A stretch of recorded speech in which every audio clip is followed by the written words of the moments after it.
let's make a new document. And let's go get a sphere. Let's turn on the shading lines. And let's increase the segments to 50. All right. And now let's go and get a cube. And we're going to change the size of that cube to 0.25. Hit tab, 0.25. Tab again, 0.25. Tab one more time. Now we're going to grab this cube. We're going to hold down the Alt button and go to the cloner. If you hold down the Alt button, then it already puts it in there for you. It's kind of a shortcut. On the cloner, we are going to change the cloner. We can see it's in a grid array now. We're going to change that to object. And then we're going to put the sphere into the object space there. This is really important right in here. On the instance mode, you're going to change as an instance to multi-instance.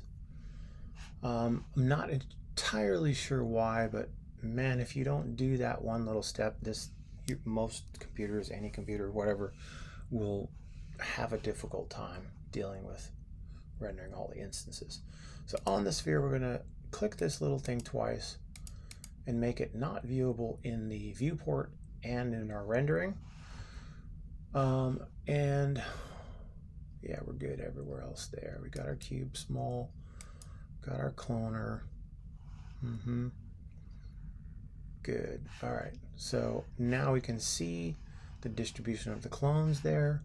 If we increase the amount of segments, you'll see them try to spread around more.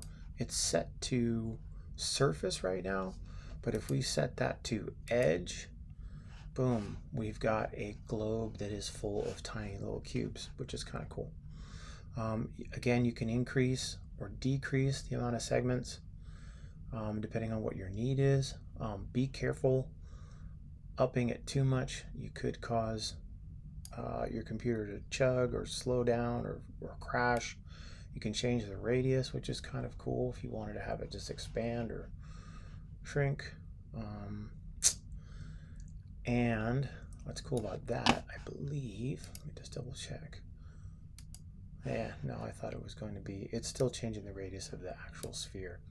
Although it looks like, nah. It'd be cool if you could have those be separate. You can if you just duplicate a sphere and have another one underneath it. Then you've got kind of like, let's actually do that. Copy, paste. And let's go ahead and decrease the radius of this sphere and then take this one out of the viewport again.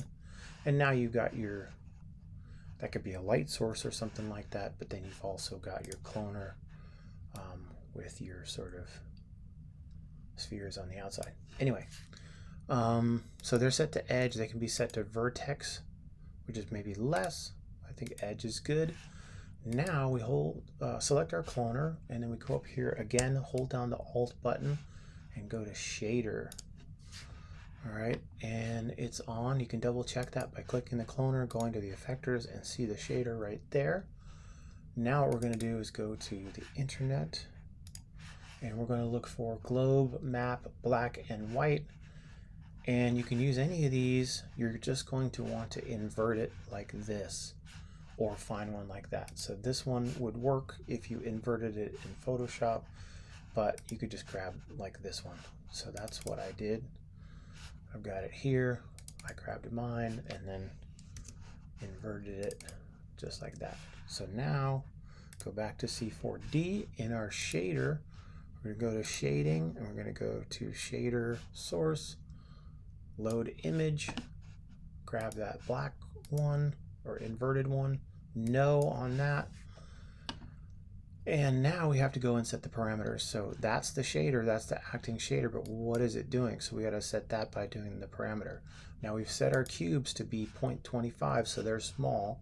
And our shader, we're going to go ahead and change the scale to 5. And it's kind of hard to see because I got to increase the amount of segments, but we have got a map made of the cloners. Ooh, wow, I've upped it to 217. I'm surprised my thing hasn't crashed. And we can even make this go away again to, double click those. And there you go. You know, you've got your planet made out of cubes. So I think you wanted to do something like that. You could do something like that with replacing the cube with whatever you want. It could be your virus, and then you could, you know, have the virus go way out, just kind of be floating in space, so to speak, and then just kind of come together. I don't know what you're doing, but look pretty cool. I'm definitely into this same kind of stuff, so thought that might be helpful. If Michelle hadn't already shown you that, which then this whole video is completely and utterly useless. Anyway, have a good one.